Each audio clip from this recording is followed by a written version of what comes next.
Welcome to another edition of our treatment of the Assembly of God Sunday School lesson. Today's lesson is for June the 15th, 2025.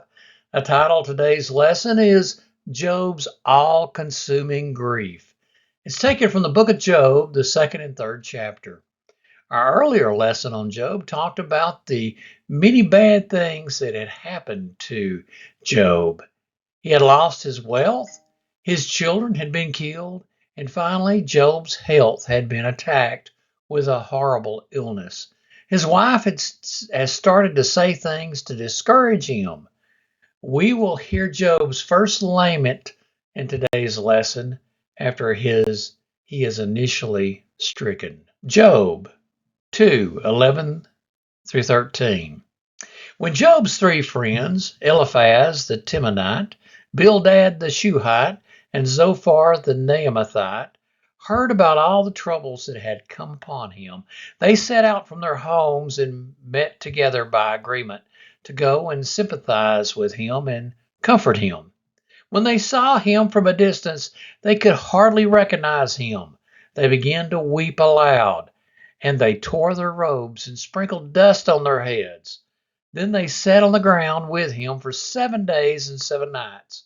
No one said a word to him because they saw how great his suffering was.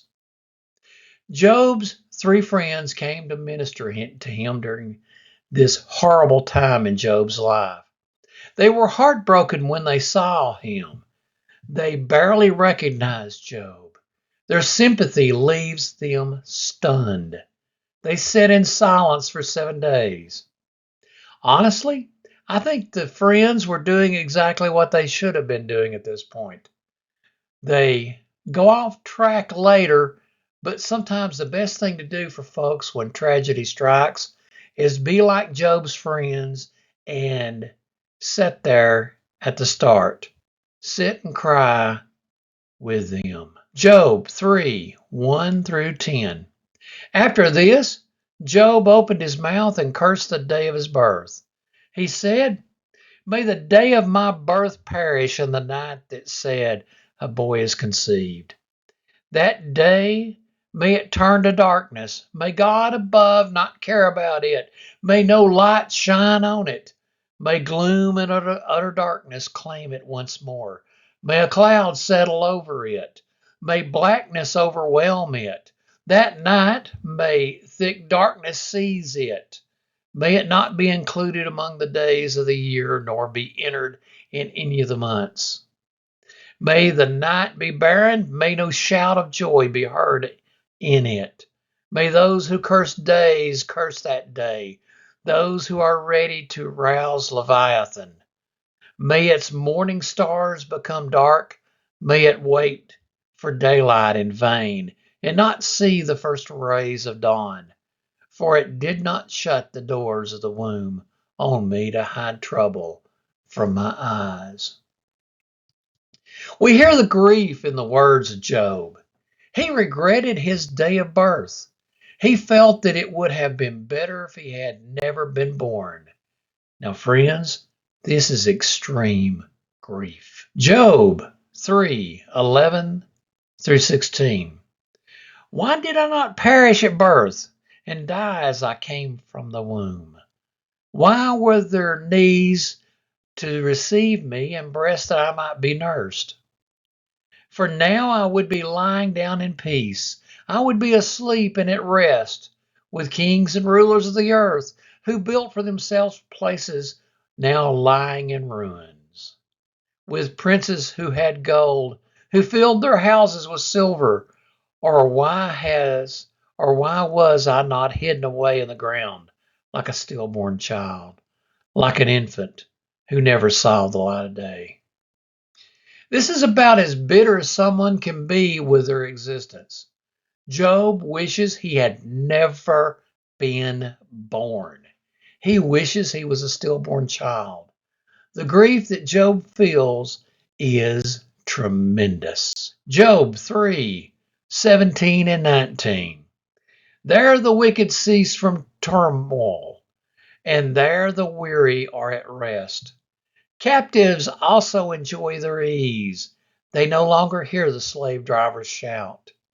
The small and the great are there, and the slaves are freed from their owners. Job pictures death as a place of rest. Job 3:20 through 23. Why is light given to those in misery and life to the bitter of soul? To those who long for death that does not come, who search for it more than for hidden treasures, who are filled with gladness and rejoice when they reach the grave. Why is life given to a man whose way is hidden, whom God has hedged in? Job is very depressed.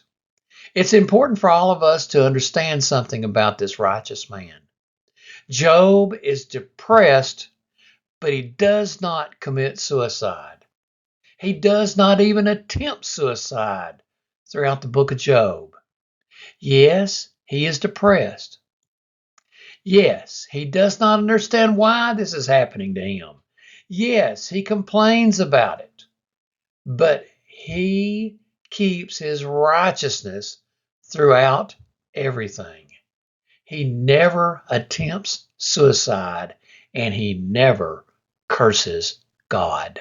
Job 3:24 through 26. For sighing has become my daily food.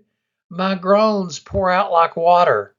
What I feared has come upon me. What I dreaded has happened to me. I have no peace, no quietness. I have no rest, and only turmoil. Nothing is sadder than seeing someone have their worst fear happen. I've seen that happen to people, and it's devastating. That is why Job is saying here, that is what Job is saying here. The things that he feared the most have come upon him. Sad, but he maintains his integrity. The three important things to take from today's lesson are: bad things happen to good people. Do not curse God when bad things happen. And 3, do not commit suicide when bad things happen. Now, this presentation follows the same scripture reading in sequence as the Radiant Life Adult Sunday School series. The series is published by the Assemblies of God. You can order your copy by calling them at 855-642-2011. It's an excellent Sunday School series. Now, I'm not an employee of the publishing company, nor am I being paid for this endorsement. I am, however, a licensed Assembly of God minister. Well, friends, I want to thank you for spending a few minutes with us. If you want to get in touch with me, you can call me on my cell phone, 423-355-3859, or email me at donniebrasson@gmail.com. Or you can go to our website, www.gospelmailbox.org. Well, friends, good Lord willing, I'll be back with you next weekend.